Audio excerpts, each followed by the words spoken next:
திருவண்ணாமலை மணலூர்பேட்டை சாலையில் உள்ள கண்ணமடை காட்டில் அலங்காநல்லூர் கிராமத்தைச் சேர்ந்த எம்காம் படித்த பட்டதாரி இளைஞர் பிரகாஷ் என்பவர் நேற்று முன்தினம் இரவு சுமார் 8 மணிக்கு மேல் வீட்டை விட்டு சென்றவர் மீண்டும் வீடு திரும்பவில்லை.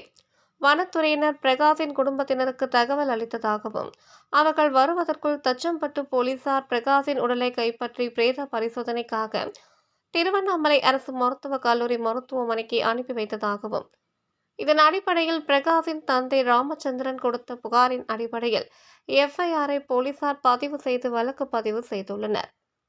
இந்த நிலையில் இன்று பிரகாஷின் உடலை வாங்க வந்த பிரகாஷின் நண்பர்கள் மற்றும் உறவினர்கள் பிரகாஷின் மரணத்தில் சந்தேகம் இருப்பதாகவும் போலீசார் முறையாக விசாரிக்க வேண்டும் என்றும் கூறி திடீரென திருவண்ணாமலை அரசு மருத்துவக் கல்லூரி மருத்துவமனை முன்பாக சாலை மறியலில் ஈடுபட்டனர். அப்போது அங்கு விரைந்து வந்த கிழக்கு காவல் நிலைய ஆய்வாளர் சங்கர் சாலை மறியலில் ஈடுபட்டவர்களிடம் கொடுக்கப்பட்ட புகாரின் அடிப்படையில் உரிய எஃப்ஐஆர் போடப்பட்டு விட்டதாகவும் தவறான தகவல் அளித்து உங்களை யாரோ சாலை மறியலில் ஈடுபட வைத்துள்ளனர், சாலை மறியலில் கைவிட்டு சாலையின் அருகாமையில் வாருங்கள், முழுமையாக விசாரிப்போம் என தெரிவித்ததை தொடர்ந்து சாலை மறியலில் ஈடுபட்டவர்கள் சாலை மறியலை கைவிட்டனர்.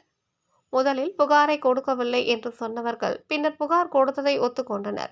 மேலும் புகார் தவறுதலாக மற்றவர்கள் கூறியதை கையிருத்திவிட்டு கொடுத்து விட்டதாகவும் தங்களுக்கு மரணத்தில் சந்தேகம் இருப்பதாகவும் காட்டுப்பகுதியில் விஷம் குடித்து இழப்பதற்கு வாய்ப்பில்லை, அவரை யாராவது அடித்து கொலை செய்திருக்கலாம், போலீசார் உரிய விசாரணை நடத்த வேண்டும் என்று கூறினார்.